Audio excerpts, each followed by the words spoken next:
That's it. I've gotten to my limit. Dad, why are you so angry?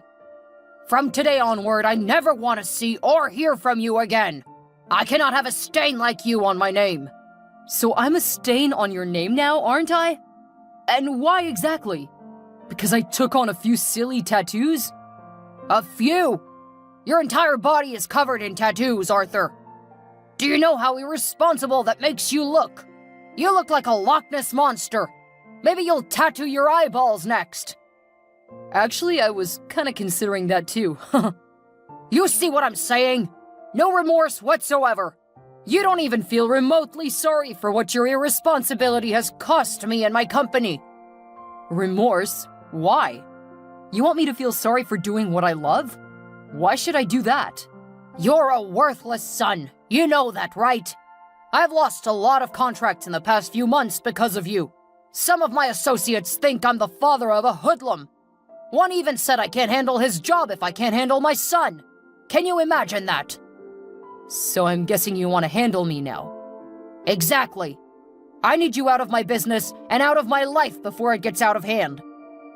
Okay, but you remember that I was the one who helped you reel in all the contracts you currently work on, right? You lost your flair for pitch-perfect presentation years ago, Dad. You buried them all in the numerous women you brought to bed. Don't you dare talk to me like that, boy. I am your father. Are you? I thought you were disowning me just now, no? Get your story straight, Dad. I think it will interest you to know that I have another son too, before you start feeling yourself so much. Brandon is my well-groomed, picture-perfect son. He'll take over the company after me and do all the things you think you used to do for us. Brandon will take over the company? Do you even know how stupid that sounds? How many times had Brandon been in any of our trainings and meetings? Just the trainings, right? Brandon will get his trainings. How hard can that be? Look at it this way. If you can actually train yourself, Dad, then you can train Brandon. 'Cause he actually took after you. Crazy and unstable. All right, that's enough, Arthur. This is the exact attitude I can no longer have in my house or in my company. We both know I never wanted to be involved in your company. I've always wanted to be an artist. I simply carried out my duties because I was under pressure to be the ideal heir to you, but not anymore. You do not deserve my loyalty, especially because you're a narrow-minded person who does not accept people the way they are. You feel everybody has to fit into the mold you have created. That's not true. You know I was proud of you in the beginning. Only because you never knew you'd have another son. You've always told me this. You kept me because you thought Brandon would never come along. You planned to usurp me even from birth. Your mother abandoned you after giving birth to you. She no longer wanted to be with me, so she left. She threw you onto a busy highway, just hoping a car would run along and crush you to shreds. That's why you have that disgusting scar on your wrist. And that should always serve as a reminder that I've been nothing but good to you. You should be grateful. You shouldn't have brought this up, Dad. You know I took my first tattoo just to cover up that scar. Do you always have to say things that hurt me?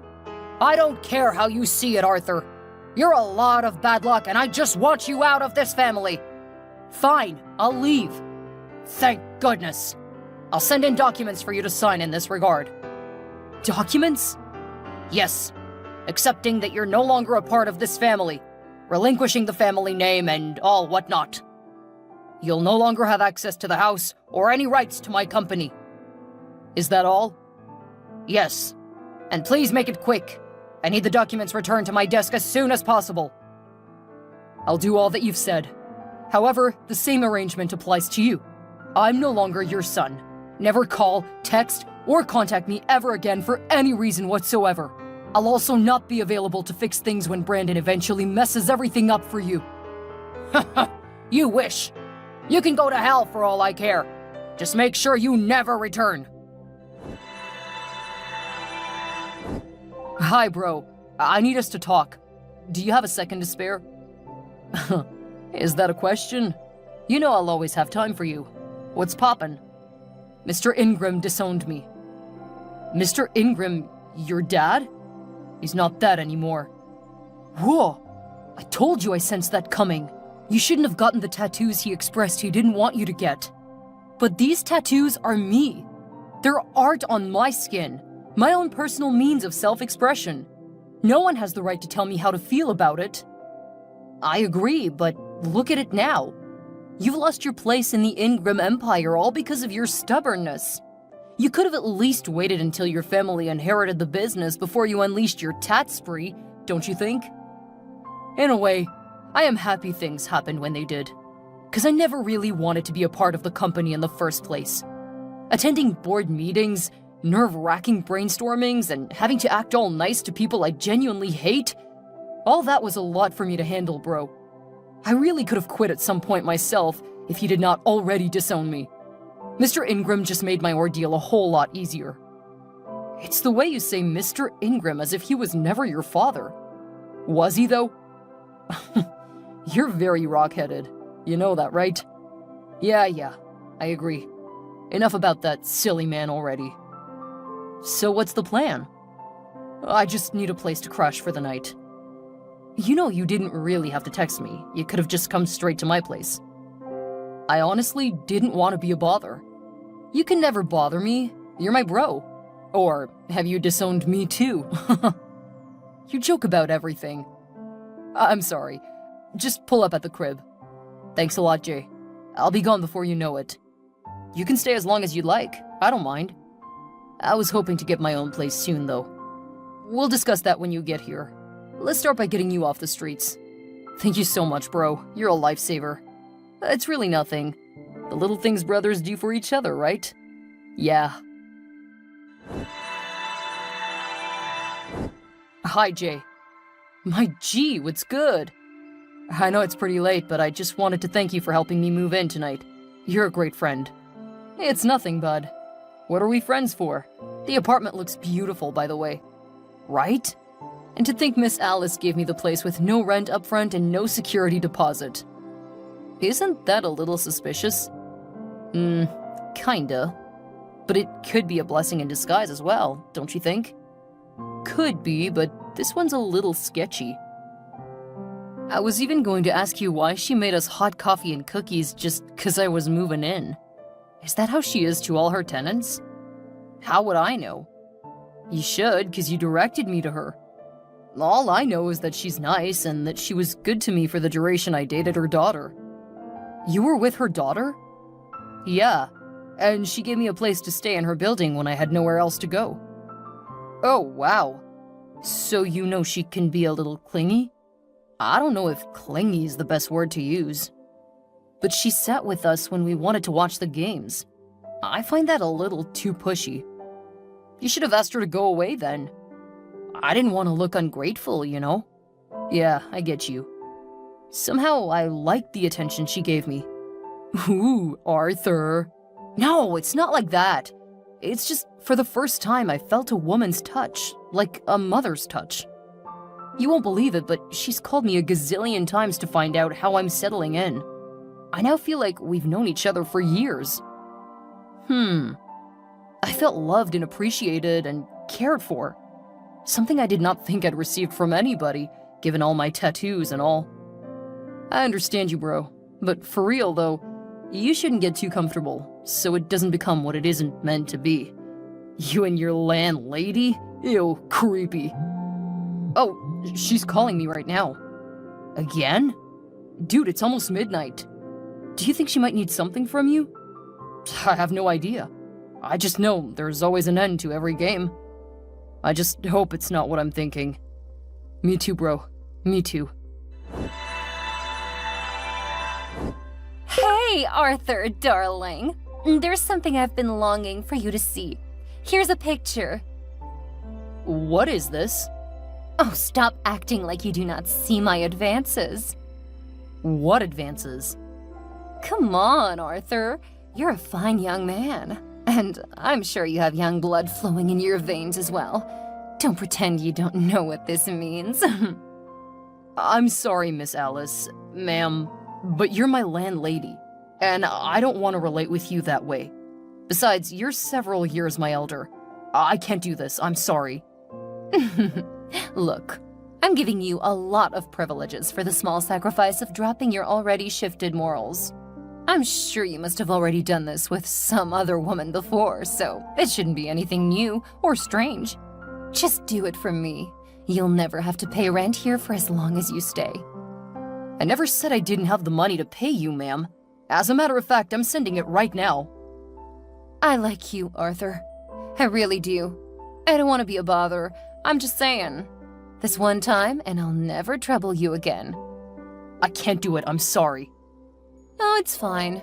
I'll give you some time to think about it. But you'll concede to my demands sooner or later. Mark my words. Hello, Arthur. Miss Alice? What do you want from me this time? Nothing. I just wanted to apologize. What for? For what I did earlier. I really shouldn't have. It's fine. I'm not upset, really. You just need to know that a lot of us in this complex have so much respect for you, ma'am. You wouldn't want to ruin it by doing creepy things. No, I really don't do that. Trust me. It's just... The first day I saw you, Arthur, I felt attracted to you on a very strong level. It was almost as if I'd known you all my life. Forgive me for being cheesy and all, but naturally, my first instinct was a romantic involvement. That's why I was all over you in the first place. But now I realize that I really shouldn't have come at you that way. Now I realize that you remind me of my son. Your son? King. I lost him when he was 2 years old. I left his father because I feared for my life, but that was the greatest mistake I've ever made. I tried to get him back, but when I did, his father already left town with him. I had to live the rest of my life with the fear that I'll never see my son again. But when I saw you, I'm sorry, I shouldn't bore you with my tales of woe. No, you can tell me. We all experience loss at some point in our lives, you know? I also never knew my mother. My father said she left us when I was 3. I'm sorry. It's fine, Miss Alice. Sometimes we overcome these tragic events by sharing them with other people. Do you mind? It wasn't really a long story. We were married for 3 turbulent years, and only because his father wanted him to. If he had not been married to me, he wouldn't have been made CEO of his father's company. But more than that, they needed an heir, a 3rd generation that would take over after him. So, after I had my son, George wanted nothing to do with me anymore.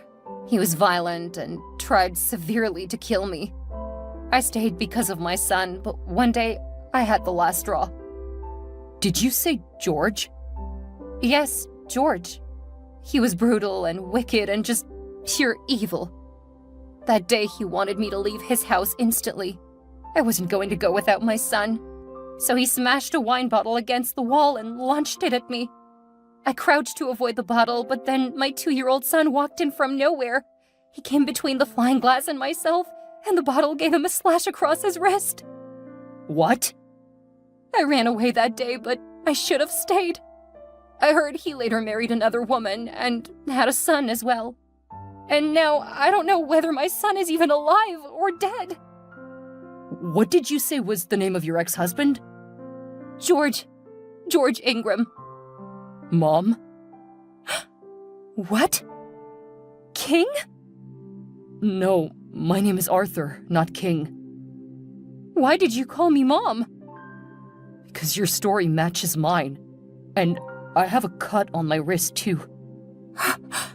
Can I see it, please? Okay, here's a picture.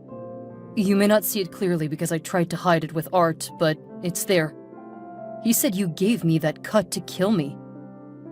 I don't doubt you at all. Is this your left hand? Yes it is. You are my son, King. Oh, that evil man changed your name. Your real name is King. King George Ingram. I searched for you everywhere, Ma. He told me you were dead. No, I'm alive and well, King. Oh, my son, my sweet son. Please come over to my apartment this instant. I need to see you. Come back home, Arthur. Excuse me? Who is this? How can you not know who I am? I'm your father, boy. Correction. I'm no longer a boy. I'm a man now. And secondly, I don't have a father. So I don't know who this is. Enough with this rubbish. I want you to come back home right now. You don't have a right to command me in that matter, Mr. Ingram. Especially not after you threw me away like trash. I blocked your number before and I'll do it again right now, because I do not want to have anything at all to do with a barbaric abuser like yourself. I would watch how you speak to me if I were you. But you're not me, and that's the amazing part. I really didn't go through the trouble of getting a new line and searching for your contact just to banter words with you. Just come home or you'll face my wrath. Face your wrath? What can you even do? I heard you're old and sickly now. If I begin to run, you cannot even chase me. Of what good are you then? So, you've been keeping tabs on me. You're still a celebrity. And even though I honestly don't know why a heartless person like you should be among the elite, it doesn't change the fact that you are. It's easy to keep an eye on everything you do when you and Brandon are always on the news for all the wrong reasons. So at least you know that the company is sinking into the ground. Not that I didn't warn you from the onset. What do you mean by that? I told you that Brandon was not the best person to run the company, but you never listened. You let go of your key to generational success simply because of your narrow-minded ideas. P.S. The key was me. Okay, fine. You've won, okay? Brandon was the worst choice of my life. He kept stealing money from the company's purse to give to his several girlfriends and mistresses. Meanwhile, he told me he was making investments. And because you love your son so much, you didn't care to make sure he was doing what he said he was? How crazy can you get? Just come home and fix things. We signed an agreement, didn't we, Dad? 5 years ago? No? We agreed that I don't have any right to take any action as your son, and neither am I allowed to take up any position in your company. You also issued a police restriction order forbidding me from being found even as little as 5 feet away from any of your properties. I made those rules, Arthur. I can break them. I just need your help, and you will give it to me as payment for the 2.5 decades you were under my care. I do not owe you anything, Mr. Ingram.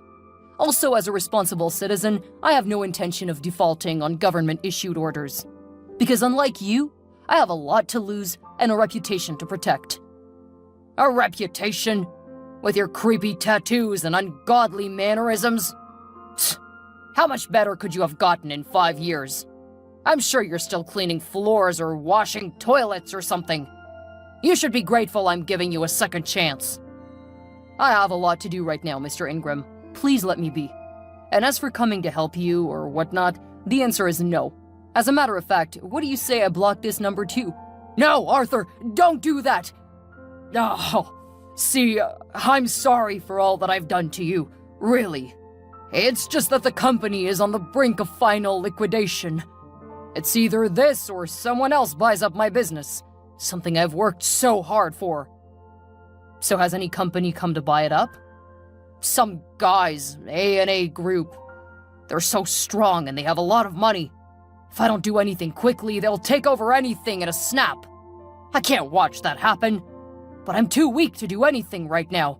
I need your help, Arthur, please. I'm sorry, Mr. Ingram, but I cannot be of any help to you at this moment. You're so ungrateful. I've always known you're a weakling, a failure. I've always known you would be my downfall, a disgrace to this family. Why can you not help me, even after I've begged and apologized? I cannot help you because I am the CEO of A&A Group. What? I founded the company after you disowned me. And for your information, A&A is an acronym for Alice and Arthur. Alice? My ex-wife, Alice? Yes. I found her and she told me the actual truth about the wicked and evil way you treated her when you were both married. You're such an opportunist, and you don't even deserve to own IG Corp, or any other company for that matter. But you said you never wanted to be a part of my company. You wanted to be an artist. Consider this my payback for treating my mother like trash all those years ago. You'll eat the dust you fed her with. You have my word. And by the way, my name is King, and I'm back to rule over all that is mine. As the CEO of A&A Group, Arthur had the resources and influence to rescue IG Corp from the brink of collapse.